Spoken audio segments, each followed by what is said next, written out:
انداز میں حکمراں، آوان خاندان کی کرسی بہت پاک ہے، مجھے جیسی لڑکی بیٹھنے کے قابل نہیں ہو سکتی۔ سیدھا اور صاف جواب ہے۔ سکندر آوان غصے سے ابرو چڑھا کر اس ضدی لڑکی کو گورا، تم مجھ پر تھوک رہی ہو آن آوان۔ وہ دھڑا، آن کی نظروں میں ناگواری ابری۔ پہلی بات، میں آنیہ عصمت کاظم ہوں، عصمت کاظم کی بیٹی، اس لیے جملہ درست کرو۔ وہ جتا گئی، تمہاری بکواس سے حقیقت نہیں بدل جائے گی، تم رہو گی آوان خاندان کا خون۔ اس گندے خون کی ملاوٹ نے شرمسار کیا ہے مجھے، کیا نہیں تھا اس کے لہجے میں دکھ اور ملال۔ آن، وہ وہیل چیئر چلاتا اس کے قریب دھاڑا۔ آن نے اسے ناگواری سے گورا، کیوں اٹھوا کر لائے ہو یہاں؟ سوالیہ ہو کر اصل بات پر آئے، اصل مدعے پر آؤ۔ جس مقصد کے تحت سکندر آوان جیسے معزز کو آن جیسی گھٹیا لڑکی کو اغوا جیسا چیپ کام کرنا پڑا، تم علی دان کے ساتھ کیوں رہ رہی ہو؟ وہ تاپ کر اصل بات پر آتے بولا، it is not of your business. وہ سکون سے بازو سینے پر باندھ کر بولے، کتنے پیسے چاہیے تمہیں بولو؟ کیا وہ اسے لالچی اولاد سمجھ رہا تھا جو پیسے کی وجہ سے امیر آدمی کے پاس رہتی؟ آن کو اپنے باپ کی گھٹیا سوچ پر تأسف ہوا، افسوس کے ساتھ اسے ہنس آئی۔ یہ ہنس نہیں ہو، یہ ہنسنی چوگی بات تھی بلا۔ ہاں یقیناً تم نے اپنی ماں سے ایک بھی اچھی عادت نہیں سیکھی، سیدھی لڑکی، صرف اس جیسی کچھ شرم سے آری عادتیں سیکھی ہیں۔ وہ صاف چوٹ کر گئے، آن کی آنکھوں میں جیسے کسی نے مرچیں باری تھیں، دل میں تھا درد کی لہروں نے سر اٹھا۔ اب بات اس کی ماں کے کردار تک آ گئی تھی۔ شرم سے آری سے آپ کی کیا مراد ہے؟ وہ تپی تپی سی آواز میں بولی، مردوں کو لبانے کی گھٹیا عادت۔ اس نے زبردست وار کیا تھا آن کے نازک دل پر اپنی اس شناخت کے ساتھ کہ تم میری ناجائز بیٹی، کیا تم ایسی کوئی خواہش کرنے کے قابل ہو کہ امیر خاندان میں بیاہ کر سکو؟ تمانچوں پر تمانچے مار رہا تھا یہ سطحی سوچ کا حامل شخص، اور اسے ذلت کی گہری کھائی میں دھکے دیے جا رہا تھا۔ وہ اس قدر بے عزتی کے خیال سے جیسے سون سی کھڑی تھی، وجود جیسے نہ زمین پر تھا نہ آسمان پر، بس ہوا میں معلق، جس کی نہ کوئی منزل نہ راستہ۔ کیا تھی آن؟ وہ پورے وجود سے کانپ رہی تھی، شدت سے مٹھیاں بیج لیں، اتنی کہ ناخن ہتھیلی سے میں کھوب سے گئے اور ہتھیلی زخمی ہو گئی۔ وہ غصے سے سامنے پڑی ٹی ٹیبل کی طرف بڑھی اور اپنا غصہ پوری قوت سے مکے مار کر نکالا۔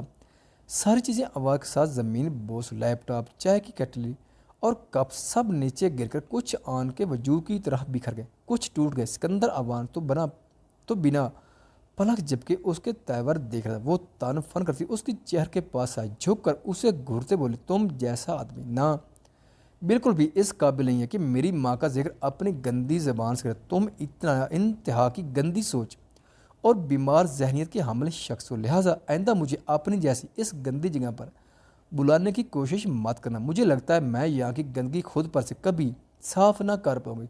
نام دھندلی ہوتی آنکھوں کے ساتھ یہ کہتے بنا ادھر ادھر نگاہ ڈالے وہ لنگڑاتی باہر جانے لگی۔ وہیں پیچھے سے آتی دھاڑ نے اسے روک جانے پر مجبور کر دیا۔ اپنے اور علیدان کے بیچ فاصلہ رکھو لڑکی، اور مجھے سختی پر مجبور مت کرو، ورنہ ایک باپ کی حیثیت سے میں جو کروں اس کی ذمہ دار تم خود ہوگی۔ آن کے قدم روک گئے۔ تنزیہ مسکرا کر پیچھے مڑ کر اسے دیکھا، کیا اب بھی کچھ باقی ہے؟ میں نے خود کو خود ہی سنبھالا ہے، اس لیے میں دھمکی دینے والوں کو پسند نہیں کرتی۔ جتنا مجھے دھمکی دو گی اتنا ہی میں ضد پر آؤں گی۔ میں بھی دیکھتی ہوں تم مجھ پر کتنی سختی کرتی ہو۔ یہ کہتی بنا اس کی سخت نظروں اور گوری کی پرواہ کیے باہر نکلتی چلی گئی۔ باہر کھڑے گارڈ نے اسے روکنے کی ہمت نہیں کی۔ روڈ پر تھکے تھکے لڑکھڑتے قدموں سے چلتی بالآخر سائڈ پر تھک کر بیٹھ گئی۔ ایڑی کی شدید درد کی وجہ سے اسے چلنے میں مشکل ہو رہی تھی۔ وہ جیسے جیسے اس بارے میں سوچتی جا رہی تھی ویسے ویسے اسے زیادہ حیرت ہو رہی۔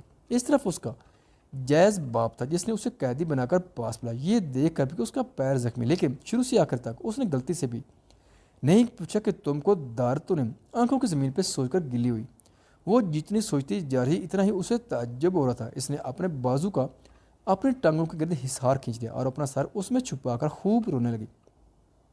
آنسو بے دردی سے اسے بھگوتے رہے، وجود ہلکا ہلکا کانپ رہا تھا۔ کیوں تھا ایسا؟ کیوں تھا جہاں دوسرے لوگوں کے باپ نہایت ہی شفیق اور ملنسار تھے، بیٹیاں ان سے لاڈ کرتی، ایک اس کا باپ تھا جو اسے دشمن کی طرح دیکھتا رہا۔ وہ سسکیاں برتی کہ وہ اتنی چھوٹی سی خوشی سے بھی کیوں محروم تھی؟ کیا غلطی تھی اس کی؟ کیا ناجائز اولاد ہونا اس کا گناہ تھا جس کی وہ قیمت چکا رہی تھی؟ اس کی سوچیں بھٹک رہی تھیں، تبھی کسی باری ہاتھ نے اس کے سر پر ہاتھ رکھا، ہلکا سا سیلاب۔ آن نے چونک کر سر اٹھایا، وہیں علیدان اس کی روئی ابتر حالات دیکھ کر سخت پریشان ہو۔ اس کے آنسو گریا سے ہوئی سرخ نیلی آنکھیں جو شدید رونے کی وجہ سے سوجن کا شکار ہو گئی تھی۔ وہ ہر بار اس جگہ کیوں ہوتا تھا جب وہ تکلیف میں ہوتی تھی؟ وہ حیران ہوئی۔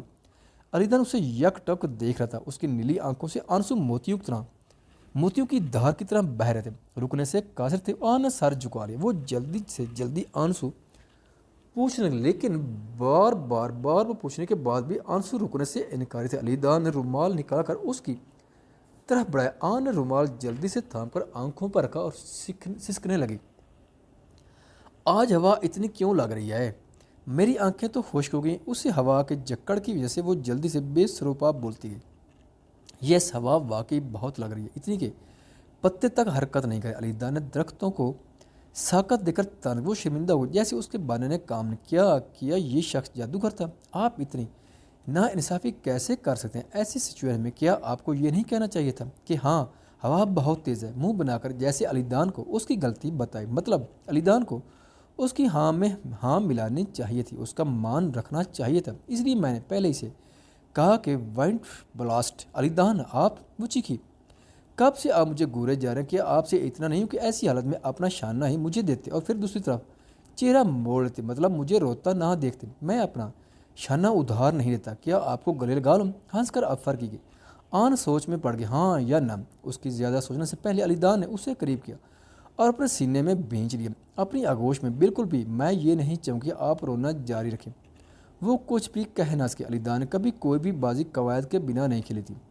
علی دان کا حصار بہت مضبوط تھا، اس کی گرمائش میں آن کا سرد اور مردہ ہوتا دل بھی جیسے سانس لینے لگا۔ اسی وقت ایک ریڈ کار گزری اور گاڑی میں سوار کی آنکھیں حیرت سے کھلی رہ گئی۔ یہ گھٹیا لڑکی علی دان کے حصار میں کیا کر رہی؟ گاڑی میں بیٹھی شخصیت نے دانت پیسے اور گاڑی اوان ولا کے گیٹ سے گزر کر بڑھ گئی۔ ریڈ کار اوان ولا کے ہتھے میں جھٹکے سے جا کر کوئی بینش اوان غصے اور نفرت سے ملے جذبات سے بھری کار سے تیزی سے نکلی اور تیز قدم بڑھاتی اپنے باپ کے پاس جا کر زور سے چلائی، ڈیڈ، میں نے ابھی بھی اس گھٹیا عورت کی گھٹیا بیٹی کو باہر دیکھا ہے۔ آپ کو پتہ ہے وہ گھٹیا لڑکی کس کے ساتھ کھڑی تھی؟ سکندر اوان نے اپنی مغرور نک چڑھی بڑی بیٹی کو ناگواری سے گھورا اور تنبیہ کی، بینش کتنی بار تم کو سمجھایا کہ تمیز سے بلاؤ، وہ تمہاری چھوٹی بہن ہے، میری کوئی چھوٹی بہن نہیں ہے، نہ ہی میں اسے اپنی زندگی میں بہن کی جگہ دے سکتی ہوں۔ وہ مجھے بہن کی شکل میں بالکل قبول نہیں ہے۔ اگر آپ نے زبردستی ایسا کیا تو میں آپ کو پہچاننے سے بھی انکار کر دوں۔ وہ انگلی اٹھا کر چیختے ہوئے یقیناً طوفان لانے والی تھی۔ کون جانے؟ آل رائٹ، بس کرو اب۔ وہ پہلے ہی آن کی وجہ سے ناراض تھا۔ کون تھا اس کے ساتھ؟ آہستگی سے پوچھا علی دان شاہ۔ یہ دونوں ایک دوسرے کو گلے لگائے روڈ سائڈ پر کھڑے تھے اور وہ گھٹیا لڑکی علی دان سے چپکی جا رہی تھی، پاگل کوتیا کی طرح۔ نفرت سے بھرا لہجہ اس کا بس نہیں چل رہا تھا، ورنہ وہ شاید آن کا گلا دبا کر مار دیتی۔ بینش اوان سچ میں سخت ناخوش تھے اور اس پورے شہر میں علی دان شاہ کو صرف وہی ایک لڑکی نظر آئی۔ کیا؟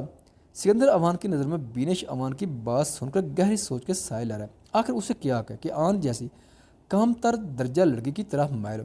بینش کا سوچ کر برا حال ہو رہا تھا۔ وہ یہ قبول ہی نہیں کر پاتے کیونکہ یہ مشکل تھا۔ یہ لڑکی آن اوان پورے منصوبے کے ساتھ ان کے خلاف کھڑی ہوئی ہے۔ کیا تم کو نہیں لگتا؟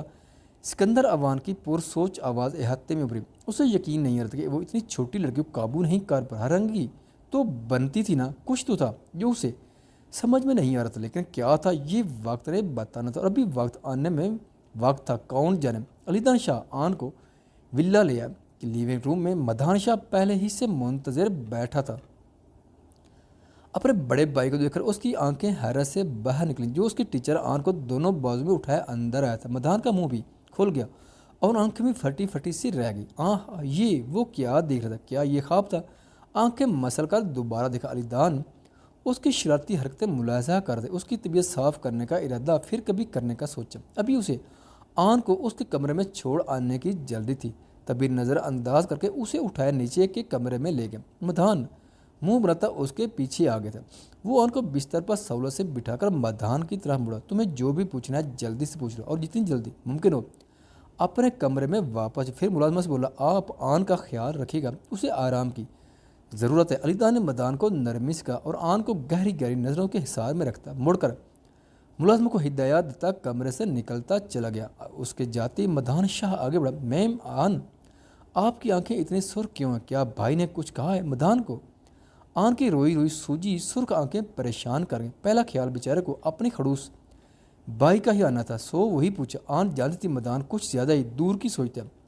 وہ شرم ساری سے بولی، زیادہ بیکار مت سوچو، تمہارے بھائی نے صرف میری مشکل میں مدد کی، جلدی سے ٹیکسٹ بکس نکالو، ہم نے سپلیمنٹری سبق پڑھنا ہے۔ آن نے اس کی توجہ اسٹڈی پر کی۔